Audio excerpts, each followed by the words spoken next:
नमस्कार किसान बंधु, किसान खेती बाड़ी चैनल में एक बार फिर आपका भव्य स्वागत है। किसान खेती बाड़ी चैनल आज आपको विभिन्न प्रकार की सब्जियों के बारे में बताएगा।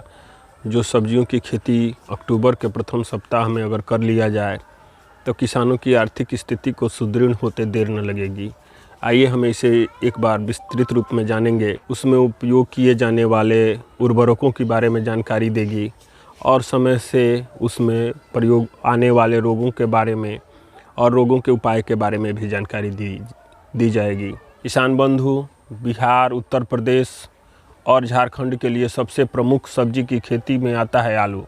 आलू की अगेती किस्मों में कपूरी अशोका, कपूरी चंद्रमुखी, कपूरी जवाहर की बुआई 10 अक्टूबर तक तथा मध्य एवं पछेली फसल कपूरी बादशाह, कपूरी सतजल, कपूरी पुखराज, कपूरी लालिमा की बुआई 15 से 25 अक्टूबर तक अगर किसान बंधु अपने खेतों में कर दे रहे हैं तो आलू की फसल उपयुक्त मात्रा में उसका फसल का लाभ ले सकते हैं। बुआई के लिए प्रयोग किए जाने वाले उर्वरकों के बारे में अगर हम ध्यान दें तो प्रति हेक्टेयर 80 से 100 किलोग्राम नाइट्रोजन, 60 से 80 किलोग्राम फास्फेट और 80 से 120 किलोग्राम पोटास की आवश्यकता आलू के खेत में आलू की फसल लेने के लिए पड़ती है।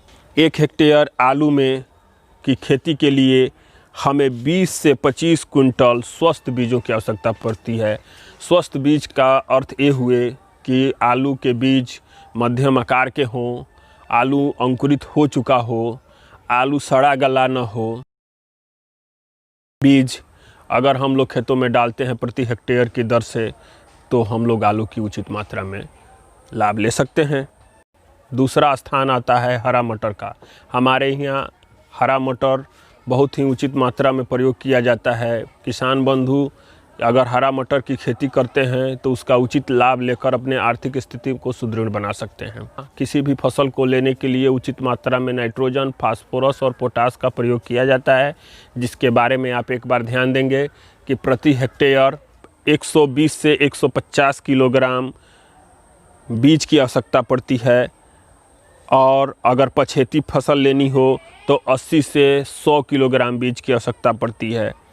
मटर की अगेती किस्मों के बारे में अगर हम ध्यान दें तो उन्नत क्वालिटी की मटर, मध्यम जो उसका साइज़ होगा, जिसकी फली होगी, बहुत लंबी मटर जो होती है वो उसमें कीड़े पड़ने के डर ज़्यादा रहते हैं। अगर मध्यम साइज़ के मटर की फलियों को हम लेते हैं तो उसमें कीड़े पड़ने की, रोगग्रस्त होने के डर भय कम होते हैं।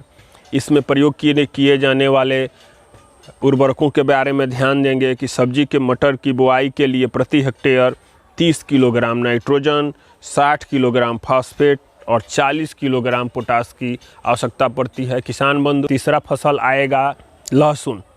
लहसुन की खेती भी हमारे बिहार के पर्यावरण के लिए बहुत ही शानदार होती है, जिसका लाभ हम लोग किसान ले सकते हैं। बढ़िया ढंग से तैयार करके लहसुन की बुआई करने के लिए उसमें लहसुन के बीजों को बारे में भी ध्यान देंगे। बीज 500 से 700 किलोग्राम प्रति हेक्टेयर के दर से प्रयोग किया जाता है और बीज से बीज की दूरी 15 सेंटीमीटर और 7.5 सेंटीमीटर की दूरी को रखा जाता है। लहसुन के बीज की दूरी रखना इसलिए ज़रूरी होता है कि अगर बीच में खरपतवार अगर हो तो उसे आसानी से निकाला जा सके और लहसुन जल और खरपतवार प्रमुख उसमें योगदान रहता है। जल का संसाधन होना चाहिए, पानी समय से पटाया जा सके, इसकी व्यवस्था की जाएगी और उसके खरपतवार को भी निकाला जाए।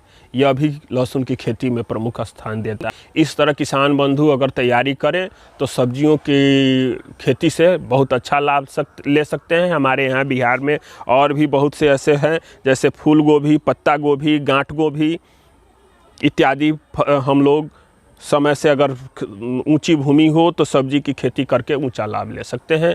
किसान बंधु, और अगली जो भी जानकारी होगी वह कीटनाशी के लिए होगी, खरपतवारनाशी के लिए होगी और समय से उसमें किस तरह का उर्वरक का प्रयोग किया जाए, छिड़काव किया जाए कि हमारे जो सब्जी हैं वो कम से कम कीटनाशी के प्रयोग